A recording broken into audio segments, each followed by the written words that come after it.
नमस्कार दोस्तों, daily current affairs की क्लासेस में आप सभी का स्वागत है। आज हम इस वीडियो में पढ़ने वाले हैं 1, 2 और 3 अगस्त से संबंधित महत्वपूर्ण करंट अफेयर्स के बारे में। तो चलिए स्टार्ट करते हैं हम आज का करंट अफेयर्स। सबसे पहली आपकी जो न्यूज़ या खबर है वह कहाँ से है? यूनेस्को से।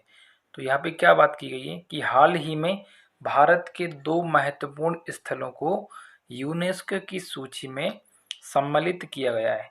अब देखिए यहाँ पे कौन कौन से स्थल हैं, ये पेपर के लिए आपको याद रखना है। एक मैंने आपको पहले पढ़ा दिया था, एक अभी रिसेंटली उसी के साथ में जोड़ा गया है। तो गुजरात में स्थित हड़प्पा युग के शहर धौलावीरा को इस सूची में शामिल किया गया है। और दूसरा कौन सा स्थल है? तेलंगाना राज्य के वारंगल जिले में उपस्थित काकतीय रुद्रेश्वर या क्या एक और नाम क्या होता है इसका, रामप्पा मंदिर को विश्व धरोहर सूची में सम्मिलित किया गया है। तो दोनों ही बातें आपको पेपर के लिए याद रखना है, दोनों ही क्या है आपके लिए इम्पोर्टेंट है। यदि बात करें इन सब चीज़ों को कहाँ पे जोड़ा गया है, तो रिसेंटली क्या हुआ है, यूनेस्को की जो 44वां सत्र होता है उसकी बैठक कहाँ पर की गई थी? चीन में। और यहाँ पर लगभग सभी 22 देशों ने इसको सपोर्ट किया कि आप इन 2 स्थलों को इसमें जोड़ दीजिए, केवल नॉर्वे को छोड़कर। ठीक है, तो वो बात आपको याद नहीं रखना है। सबसे पहली बात याद रखना है कि भारत के ऐसे कौन से 2 स्थल हैं जिन्हें यूनेस्को की विश्व धरोहर सूची में सम्मिलित किया गया है। तो गुजरात के धौलावीरा को और तेलंगाना के काकतीय रुद्रेश्वर मंदिर को। तो दोनों बातें आपको इसमें याद रखना है। चलिए अब हम इसमें जान लेते हैं कि यूनेस्को होता क्या है। वर्तमान समय में यदि हम यूनेस्को की बात करें, वर्तमान समय में अब यूनेस्को की विश्व धरोहर सूची में भारत के कुल 29 राज्यों के 40 स्थल शामिल हो गए। भारत में बेसिकल 28 राज्य हैं, लेकिन उनमें से केवल 19 राज्यों के 40 स्थल इस सूची में सम्मिलित हैं। जिन इन 40 स्थलों में से 32 तो आपके कौन से हैं? सांस्कृतिक स्थल, 7 कौन से हैं? प्राकृतिक स्थल, और एक कैसे है? सांस्कृतिक और प्राकृतिक दोनों प्रकार का है।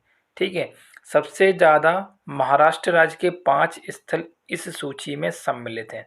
जबकि यदि हम बात करें मध्य प्रदेश राज्य की, तो मध्य प्रदेश के कुल 3 स्थल, खजुराहो के मंदिर जिसे 1986 में जोड़ा गया था, सांची 1989 और भीमबेटका की गुफाएं जिन्हें वर्ष 2003 में यूनेस्को की सूची में सम्मिलित किया गया था। ठीक है, तो इतनी बात आपको इसमें याद रखना है। अब कुल टोटल कितने स्थल हो चुके हैं? 40 हो गए। और कितनी स्टेट में प्रेजेंट है ये? 19 में। तो यूनेस्को से और विश्व धरोहर सूची से आपको इतनी बातें इसमें याद रखना है। चलिए अब हम इसमें आगे बढ़ते हैं। आगे आपसे कहा गया है कि भारत और रूस की नौसेनाओं के बीच में एक सैन्य अभ्यास आयोजित कराया गया है। यह अभ्यास कब से कब तक होगा? 1 अगस्त से लेकर 13 अगस्त 2021 तक रूस के वोल्गोग्राड में यह अभ्यास आयोजित किया जाएगा। बेसिकली आपको याद क्या रखना है कि भारत और रूस की नौसेना के बीच में कौन सा सैन्य अभ्यास आयोजित कराया जाता है? तो आंसर क्या होगा? इंद्र। चूंकि ये वर्ष 2021 में आयोजित किया जा रहा है तो इसका नाम क्या हो जाएगा? इंद्र 2021। यह जो सैन्य अभ्यास है अभी तक का कुल 12वां संस्करण है। इससे पहले इसके 11 संस्करण पूर्ण रूप से पूरे हो चुके हैं। यदि आपसे पेपर में पूछा जाए कि वर्ष 2020 का इंद्र अभ्यास कहाँ पर आयोजित किया गया था, देखिए इंद्र अभ्यास बेसिकली भारत और रूस की नौसेनाओं के बीच में आयोजित होता है। वर्ष 2020 में इसे बंगाल की खाड़ी में आयोजित किया गया था। ठीक है, चलिए अब हम इसमें जान लेते हैं कि इंद्र सैन्य अभ्यास होता क्या है। बेसिकली इंद्र सैन्य नौसैनिक अभ्यास की श्रृंखला की शुरुआत वर्ष 2003 में की गई थी। मतलब भारत और रूस के बीच की नौसेनाओं के बीच में पहली बार जब इसकी स्टार्टिंग की गई थी तो वह वर्ष कौन सा था? 2003। इस अभ्यास का जो पहला संस्करण आयोजित कराया गया था यह भारत में भारत के पश्चिमी तट अरब सागर एवं पूर्वी तट बंगाल की खाड़ी में वर्ष 2003 में आयोजित किया गया था। ठीक है, यदि पहला वाला आपसे पूछे तो कहाँ पे कराया गया, तो इंडिया के पूर्वी वाले घाट पर और पश्चिमी वाले घाट पर। ठीक है, यदि आपसे पूछें कि 2021 का कहाँ पर किया गया, तो आंसर क्या होगा आपका, रूस में किया गया। 2020 का कहाँ पे हुआ था, बंगाल की खाड़ी में। ठीक है, यदि हम बात करें रूस की, तो इसकी राजधानी क्या है, मॉस्को, और यहाँ के राष्ट्रपति कौन है, व्लादिमीर पुतिन। तो इतनी बात आपको इसमें याद रखना है। चलिए आगे बढ़ते हैं। आगे जो न्यूज़ है ये चीन और अमेरिका से। बेसिकली आप सबको पता है, यदि आप डेली न्यूज़ पढ़ते हैं, तो अमेरिका और चीन दोनों के मध्य में अभी बहुत ज़ोर से क्या चल रहा है, तनाव चल रहा है। तो दोनों के बीच में तनाव की स्थिति होने के बाद भी चीन ने हाल ही में अपना नया राजदूत, मतलब नया ब्रांड एम्बेसडर अमेरिका में नियुक्त किया है, और इन पर्सन का नाम क्या है, किन गैंग। पेपर के लिए क्या याद रखना है आपको, कि चीन ने अपना नया राजदूत किस देश में नियुक्त किया है, तो आंसर क्या होगा, अमेरिका, और उनका नाम क्या है, किन गैंग। ठीक है, तो इतनी बात आपको इसमें याद रखना है। चलिए अब आगे बढ़ते हैं हम इसी में। अगली बात है आपकी दिन से लेकर, कि वर्ष 2021 का अर्थ ओवरशूट डे 29 जुलाई को मनाया गया। अब देखिए इस दिन का मतलब क्या होता है, बेसिकली होता क्या है, ओवरशूट का मतलब क्या होता है कि अर्थ जो होती है, जो प्रकृति है, मानव को जितने भी संसाधन प्रदान करती है, मानव उनका कैसे प्रयोग कर पाता है। जैसे हमारे चारों ओर जितने भी संसाधनीय सोर्सेस प्रेजेंट हैं, उनको हम कैसे कैसे तरीके से उनको यूज़ कर सकते हैं। देखो इस डे को मनाने का केवल एक ही पर्पज़ है, जो भी संसाधन है उनका सही तरीके से उपयोग करना। अभी रिसेंटली हुआ क्या है, वैसे तो मानव प्रकृति के सभी 100% संसाधनों का उपयोग कर रहा है, लेकिन इस रिपोर्ट के अकॉर्डिंग जो बात सामने आई वो है क्या है, कि भारत जो पूरी दुनिया के संसाधन हैं पूरे प्रकृति के, लगभग 76% ज़्यादा, मतलब 100% तो आप यूज़ कर ही रहे हो, उसके साथ साथ में 76% ज़्यादा सोर्स आप प्रकृति के यूज़ कर रहे हो, जो कि हमें यूज़ नहीं करना चाहिए। मतलब हम प्रकृति से लगभग 176% सोर्सों को यूज़ कर रहे हैं ज़बरदस्ती, जिससे क्या हो रहा है, हमारा क्लाइमेट और प्रकृति चेंज हो रही है। ठीक है, तो उसी के लिए इस वाले दिवस को मनाया जाता है। यह दिवस WWF world wild life fund के द्वारा मनाया जाता है। इसका मुख्यालय ग्लैंड स्विट्जरलैंड में पड़ता है। यह दिन पृथ्वी पर उपलब्ध संसाधनों के उपयोग के लिए मनाया जाता है। और इसी से एक बात और आपको याद रखना है, कि हाल ही में WWF में भारत के ब्रांड एम्बेसडर कौन बने हैं, तो आंसर क्या होगा, विश्वनाथ आनंद। विश्वनाथ आनंद कौन है, ये भारत के ग्रैंड मास्टर हैं, जो कि एक चेस के खिलाड़ी हैं। इनको WWF में भारत का ब्रांड एम्बेसडर बनाया गया है। यदि आपसे इसी में एक और क्वेश्चन पूछ ले, कि पूरे विश्व या दुनिया का सबसे ज़्यादा युवा जो ग्रैंड मास्टर है, वह कौन है, तो चलिए इनके बारे में भी बात कर लेते हैं। भारत अमेरिकी मूल के अभिमन्यु मिश्रा दुनिया के सबसे युवा ग्रैंड मास्टर है, मतलब ये चेस खेलते हैं। और भारत में ये कहाँ के निवासी हैं, भारत के मध्य प्रदेश राज्य के भोपाल जिले के ये निवासी हैं, जो क्या है, दुनिया के सबसे कम उम्र के ग्रैंड मास्टर हैं। इनकी उम्र कितनी थी, 12 साल 4 महीने 25 दिन में उन्होंने इस उपलब्धि को हासिल किया था। साथ ही इनके नाम अमेरिका के इतिहास में सबसे कम उम्र के नेशनल मास्टर बनने का रिकॉर्ड भी दर्ज है। ठीक है, पेपर के लिए आपको याद करना है कि दुनिया के सबसे छोटे या सबसे युवा ग्रैंड मास्टर कौन है, तो आंसर क्या होगा, अभिमन्यु मिश्रा। ठीक है, तो इतनी बात आपको इसमें याद रखना है। चलिए अब आगे बढ़ते हैं अपन इसमें। आगे आपसे कहा गया है बैडमिंटन के बारे में। हाल ही में भारत के दिग्गज बैडमिंटन खिलाड़ी नंदू नाटेकर का 88 वर्ष की आयु में निधन हो गया। जो आप ये इमेज देख रहे हैं, ये बैडमिंटन के खिलाड़ी थे, इनका हाल ही में निधन हो गया। वे 1956 में बैडमिंटन में अंतर्राष्ट्रीय टाइटल जीतने वाले पहले भारतीय खिलाड़ी थे। साथ ही साथ उन्होंने 6 बार नेशनल चैंपियनशिप भी अपने नाम की है। उन्हें वर्ष 1961 में अर्जुन अवार्ड से नवाजा गया था एवं यह महाराष्ट्र के सांगली के निवासी थे। ठीक है, तो पेपर के लिए केवल इतना याद रखिए कि इनका जो नाम है किस खेल से संबंधित है। नंदू नाटेकर बैडमिंटन के खिलाड़ी हैं जिनका हाल ही में निधन हुआ है। तो केवल यही बात आपको इसमें याद रखना है। चलिए अब आगे बढ़ते हैं अपन। आगे खबर आई है कहाँ से? अमेरिका से।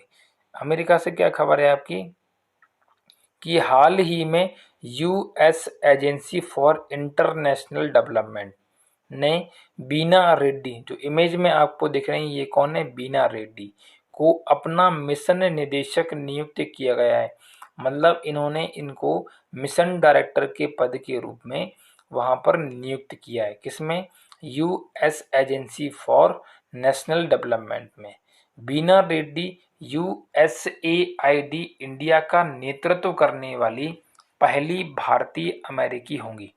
ठीक है, इससे पूर्व बीना रेड्डी ने हैती में उप मिशन निर्देशक के रूप में काम किया हुआ है।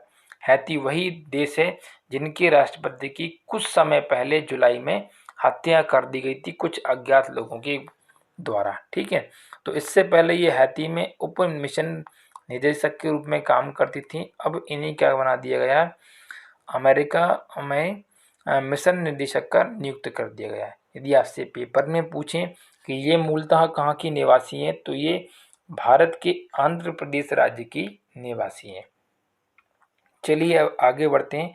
अगली खबर जो है वह नेवी से है। हाल ही में वाइस एडमिरल एस.एन. घोरमडे को वाइस एडमिरल नौसेना स्टाफ के नए उप प्रमुख के रूप में पदभार ग्रहण कर लिया या उनको बना दिया गया है। एस.एन. घोरमडे अशोक कुमार का स्थान लेंगे। जो आपको इमेज में दिख रहे हैं इनका नाम क्या है? एस.एन. घोरमडे। और अभी ये क्या बन गए हैं? वाइस एडमिरल नौसेना स्टाफ के नए उप प्रमुख ये बन गए हैं। इससे पहले घोरमडे एकीकृत रक्षा स्टाफ मुख्यालय में एकीकृत रक्षा संचालन और प्रशिक्षण के उप प्रमुख थे। बता दें कि अशोक कुमार आज सेवानिवृत्त हो गए, तो अशोक कुमार के स्थान पर एस.एन. घोरमडे ने उनके पद को ग्रहण कर लिया है। ठीक है, तो पेपर के लिए केवल यही बात याद रखना है आपको। ठीक है, चलिए अब आगे बढ़ते हैं। अगली खबर है मध्य प्रदेश से।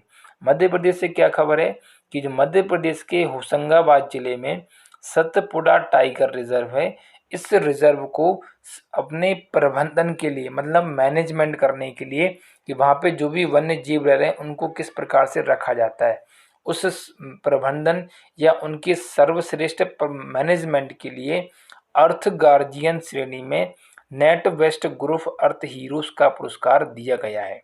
तो ये बात आपको याद रखना है। ये पुरस्कार संभवतः स्वीडन की नेट वेस्ट ग्रुप के द्वारा सर्वश्रेष्ठ प्रबंधन के लिए दिया जाता है, जो कि मध्य प्रदेश के सतपुड़ा टाइगर रिजर्व को दिया गया है। यदि हम बात करें इस रिजर्व की तो ये होशंगाबाद जिले में पड़ता है। और यदि एक बात और आपको याद रखना है, इस सतपुड़ा टाइगर रिजर्व में दुनिया की सबसे छोटी बिल्ली रस्टी केट पाई जाती है। ठीक है, और ऐसा होने के साथ साथ सतपुड़ा टाइगर रिजर्व को विश्व की यूनेस्को की संभावित या आने वाली सूची में उसको जोड़ लिया है। मतलब ये प्रस्तावित है कौन? सतपुड़ा टाइगर रिजर्व एक ऐसा स्थल होने वाला है आने वाले समय में जिसे विश्व धरोहर यूनेस्को की सूची में सम्मिलित किया जाएगा। ठीक है, तो पेपर के लिए आप तो याद रखिए कि ये अवार्ड किसको दिया गया है? सतपुड़ा टाइगर रिजर्व को दिया गया है। चलिए अब आगे बढ़ते हैं। आगे है दिवस से। प्रत्येक वर्ष हम 1 अगस्त से लेकर 7 अगस्त तक कितने दिन हो गए? 7 दिन। इसलिए इसे क्या बनाते हैं अपन? विश्व स्तनपान दिवस अर्थात तो वर्ल्ड ब्रेस्ट फीडिंग वीक मनाया जाता है। तो पेपर के लिए आपको याद रखना है कि हर साल हम 1 से लेकर 7 अगस्त तक विश्व स्तनपान दिवस को मनाते हैं। वर्ष 2021 की जो थीम है इसके लिए क्या है? स्तनपान की रक्षा करें एवं इसे एक साझा जिम्मेदारी। ठीक है, तो दोनों बातें आपको इसमें याद रखना है। वर्ष 1992 में पहली बार विश्व स्तनपान सप्ताह मनाया गया था। यदि ज़्यादा ही आपसे डीप में क्वेश्चन पूछेगा तो आपसे यह पूछ लेगा कि इसकी शुरुआत कब हुई थी। तो वर्ष 1992 में पहली बार इसको स्टार्ट किया गया था। इस सप्ताह में लगभग 120 देश भाग लेते हैं और इसे WABA world alliance for breast feeding action के द्वारा मनाया जाता है। तो इतनी बातें आपको इसमें याद रखना है कि 1 से 7 तक विश्व स्तनपान दिवस मनाया जाता है। ठीक है, ये साप्ताहिक रूप से इसको मनाते हैं।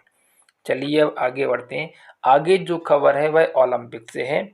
पुसरला वेंकट सिंधु, जिनसे आप PV सिंधु के नाम से जानते हैं, यह इनका पूरा नाम है। ठीक है, ने टोक्यो ओलंपिक 2020 में महिला एकल में ब्रॉन्ज मेडल जीत लिया है। मतलब इनसे पहले जब 2016 में जब ये आयोजित हुआ था ओलंपिक, उसमें इन्होंने सिल्वर मेडल जीता था और इस 2020 में का जीता है अपना ब्रॉन्ज। तो ऐसा करने वाली ये दूसरी खिलाड़ी हो गई है भारत की, क्योंकि इनसे पहले ऐसा किसने किया था, इनसे पहला ऐसे केवल सुशील कुमार जी ने किया था कि लगातार 2 ओलंपिक में 2 मेडल जीते हो। ठीक है, आगे देखिए, उन्होंने इस मुकाबले में चीन की ही विंग जियाओ को हराया है। PV सिंधु के पास में अब कुल 7 मेडल हो गए हैं। कितने मेडल हो गए हैं? टोटल 7, जिनमें से 5 उनके कौन से हैं? वर्ल्ड बैडमिंटन चैंपियनशिप के, और 2 कौन से हैं उनके पास? ओलंपिक के। ठीक है, तो अंतर्राष्ट्रीय स्तर पर उनके पास कुल 7 मेडल हो गए हैं। यदि हम बात करें PV सिंधु के ओलंपिक में प्रदर्शन की, तो उन्होंने ओलंपिक में अभी तक कुल 10 मैच जीते हैं। इससे पूर्व साइना नेहवाल ने ओलंपिक में कुल 9 मैच जीते थे। तो उन्होंने उनके इस रिकॉर्ड को तोड़ दिया और इस रिकॉर्ड को उन्होंने अपने नाम कर लिया है। चलिए आगे बढ़ते हैं इसी में अपन। अभी जो मैं बात कर रहा था आपसे कि PV सिंधु ने लगातार 2 ओलंपिक में एक एक मेडल हासिल किया, तो ऐसा ग्रहण करने वाली ये भारत की दूसरी खिलाड़ी और पहली महिला खिलाड़ी बन गई हैं, क्योंकि इनसे पहले भारतीय पहलवान सुशील कुमार ने लगातार 2 ओलंपिक में दो मेडलों को जीता हुआ था। ठीक है, यदि हम बात करें विश्व स्तर की, तो इसमें PV सिंधु 2 ओलंपिक में लगातार 2 मेडल जीतने वाली दुनिया की ओवरऑल चौथी महिला बैडमिंटन खिलाड़ी बन गई हैं, क्योंकि इनसे पहले लगातार 2 ओलंपिक में 2 मेडल हासिल करने वाली खिलाड़ी कौन कौन हैं? इंडोनेशिया की सुचित्रा सुसाती, दक्षिण कोरिया की सोहन एवं चीन की झांग निंग, और चौथे नंबर पे कौन बन जाएंगी? भारत की PV सिंधु। तो पेपर के लिए केवल इतना याद रखिएगा कि ओलंपिक 2020 में भारत की PV सिंधु ने कौन सा मेडल जीता? तो आंसर क्या होगा? Bronze medal. ठीक है, चलिए अब आगे बढ़ते हैं। आगे खबर है आपकी BSF से। हाल ही में क्या हुआ है, मध्य प्रदेश कैडर की जो IPS अधिकारी हैं, जिनका नाम क्या है? सोनाली मिश्रा। इन सोनाली मिश्रा को BSF पंजाब फ्रंटियर का नया IG बना दिया गया है। तो पेपर के लिए आपको याद रखना है, ये MP के लिए भी आपकी इम्पोर्टेंट है कि सोनाली मिश्रा को BSF पंजाब फ्रंटियर का नया IG बना दिया गया है। सोनाली मिश्रा बेसिकली पूर्व IG महिपाल सिंह यादव की जगह लेने वाली है और यह जिम्मेदारी संभालने वाली यह देश की पहली महिला IG है। ठीक है, तो आपसे यदि पेपर में पूछें कि BSF में पंजाब फ्रंटियर का पहला IG बनने वाली महिला कौन है, तो आंसर क्या होगा? मध्य प्रदेश कैडर की IPS अधिकारी सोनाली मिश्रा, जो कि आपको इमेज में दिखाई दे रही हैं। ठीक है, चलिए अब आगे बढ़ते हैं अपन। आगे जो खबर है केंद्रीय गृह मंत्री से। तो हाल ही में केंद्रीय गृह मंत्री अमित शाह ने हरित शहरा वनीकरण अभियान मेघालय के चेरापूंजी में शुरू किया है। ठीक है, यह अभियान मुख्यतः असम राइफल की मदद के द्वारा चलाया गया है। ठीक है, यदि साथ ही आपको असम से एक और खबर पढ़ना हो तो वह क्या होगी कि असम में ग्रेटर सोहरा जल परियोजना भी शुरू की गई है। तो पेपर के लिए आप इतना याद रखना कि जहां कहीं भी सोहरा टर्म आएगा तो हरित सौरा वनीकरण अभियान कहाँ शुरू किया गया है, मेघालय के चेरापूंजी में। और इसी से संबंधित यदि आपसे परियोजना पूछी जाए जल वाली कि ग्रेटर सोहरा जल परियोजना कहाँ शुरू की गई है, तो उसी के बगल में जो राज्य है असम, उसमें इसको स्टार्ट किया गया है। क्योंकि दोनों का नाम सेम सेम है, दोनों में सोहरा यूज किया गया है, एक जल के लिए है तो असम और एक वन के लिए है तो मेघालय। तो दोनों बातें आपको इसमें याद रखना है। चलिए अब आगे बढ़ते हैं। आगे जो खबर है वह कहाँ से, महिला एवं बाल विकास मंत्रालय से। तो हाल ही में महिला एवं बाल विकास मंत्रालय ने एक पोर्टल लॉन्च किया है, मतलब एक वेबसाइट लॉन्च की है जिसका नाम क्या है, pmcareforchildren.in। इस पोर्टल को ओपन करने का मुख्य उद्देश्य क्या है कि कोविड-19 में जो भी बच्चे अनाथ हो गए हैं उनकी सहायता करना। यदि हम बात करते हैं केंद्रीय महिला एवं बाल विकास मंत्री की, तो वह कौन है, स्मृति ईरानी। स्मृति ईरानी जी महिला एवं बाल विकास मंत्री तो हैं ही, परंतु साथ ही साथ इनके पास अतिरिक्त प्रभार के रूप में कपड़ा मंत्रालय भी है। ठीक है, तो दोनों बातें आपको इसमें याद रखना है। चलिए आगे बढ़ते हैं हम। आगे आपकी जो खबर है रक्षा अनुसंधान से, आई स्टेम अनुसंधान एवं विकास सुविधाओं को साझा करने के लिए एक राष्ट्रीय वेब पोर्टल है। मतलब आई स्टेम आपसे पूछें क्या है, तो यह एक तरीके का राष्ट्रीय मतलब नेशनल वेब पोर्टल है। इस पोर्टल की शुरुआत वर्ष 2020 में की गई थी।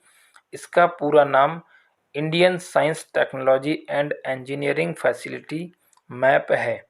हाल ही में इस पोर्टल का विस्तार 5 साल के लिए बढ़ा दिया गया है। मतलब इसको स्टार्ट किया गया था 2020 में और अब इसकी जो वैलिडिटी है वह 5 साल के लिए एक्सटेंड करके बढ़ा दी गई है। तो पेपर के लिए आपको याद रखना है कि आई स्टेम क्या है। तो यह एक राष्ट्रीय वेब पोर्टल है और इसकी हाल ही में क्या हुई, वैलिडिटी को 5 साल इंक्रीज किया गया है। ठीक है, चलिए अब आगे बढ़ते हैं। आगे खबर है चीन से। तो चीन के दक्षिण सागर में क्या हुआ है, टाइफून इम्फा नामक चक्रवात आया है जो कि एक प्रकार का उष्ण कटिबंधीय चक्रवात है।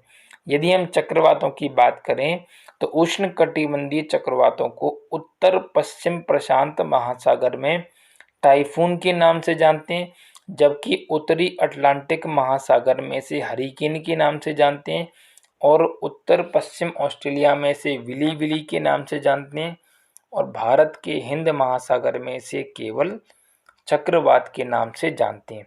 पेपर के लिए आपको याद रखना है कि हाल ही में कौन से देश में टाइफून इम्फा नामक चक्रवात आया है, तो आंसर क्या होगा, दक्षिणी चीन सागर।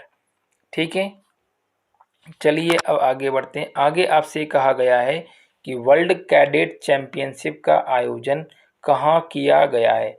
तो हाल ही में 19 जुलाई से लेकर 25 जुलाई 2021 तक एक रेसलिंग चैंपियनशिप होती है जिसका नाम क्या है, वर्ल्ड कैडेट चैंपियनशिप। इसका आयोजन हंगरी के बुडापेस्ट में किया गया है।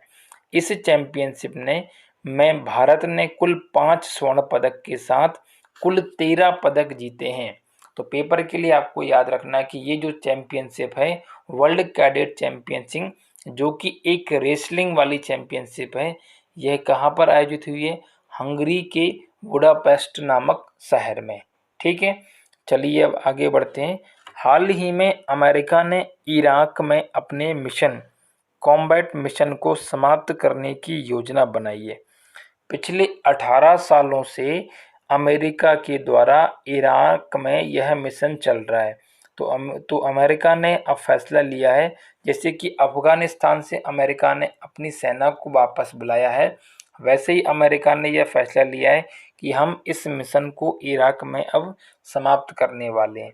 तो इसको लेकर उसने अनाउंसमेंट कर दिया है। ठीक है, साथ ही साथ यह मिशन अमेरिका के द्वारा औपचारिक रूप से वर्ष 2021 में बंद कर दिया जाएगा। ठीक है, चलिए आगे बढ़ते हैं। आगे खबर है उड़ीसा के पुरी। पुरी का मतलब जगन्नाथ भगवान। ठीक है, अभी जो रथ यात्रा निकलती है वहीं की बात कर रहे हैं। तो देखिए क्या है, उड़ीसा में स्थित पुरी शहर में क्या हुआ है, उच्च गुणवत्ता वाला पेयजल, मतलब हाई क्वालिटी वाला जो वाटर होता है प्योर, वो आपको यहाँ पर मिल जाएगा। तो उच्च गुणवत्ता वाला पेयजल उपलब्ध कराने वाला भारत का पहला शहर कौन सा बन गया है, उड़ीसा राज्य का पुरी। यह सुविधा ड्रिंक फ्रॉम टैप परियोजना के तहत शुरू की गई थी। भारत में ऐसी सुविधा केवल पुरी में शुरू की गई है। इसके अतिरिक्त ऐसी सुविधाएं फॉरेन कंट्रीज लंदन, सिंगापुर और न्यूयॉर्क में उपलब्ध हैं। भारत में केवल ये पहला है। ठीक है, चलिए आगे बढ़ते हैं। हाल ही में केंद्र सरकार ने उत्तर प्रदेश में अयोध्या के चारों ओर के 84 कोस परिक्रमा मार्ग को राष्ट्रीय राजमार्ग घोषित करने का फैसला लिया है। मतलब उत्तर प्रदेश में जो अयोध्या शहर है उसके चारों तरफ जो 84 कोस का परिक्रमा मार्ग है उसे इन्होंने राष्ट्रीय राजमार्ग बनाने का फैसला ले लिया है। और इस राष्ट्रीय राजमार्ग का एक और नाम इनने क्या रखा है, प्रगति हाईवे। ठीक है, तो इतनी बात आपको इसमें याद रखना है। ठीक है, तो आज के लिए इतना ही। मिलते हैं अगले करंट अफेयर्स की वीडियो में हम। तब तक के लिए नमस्कार, धन्यवाद।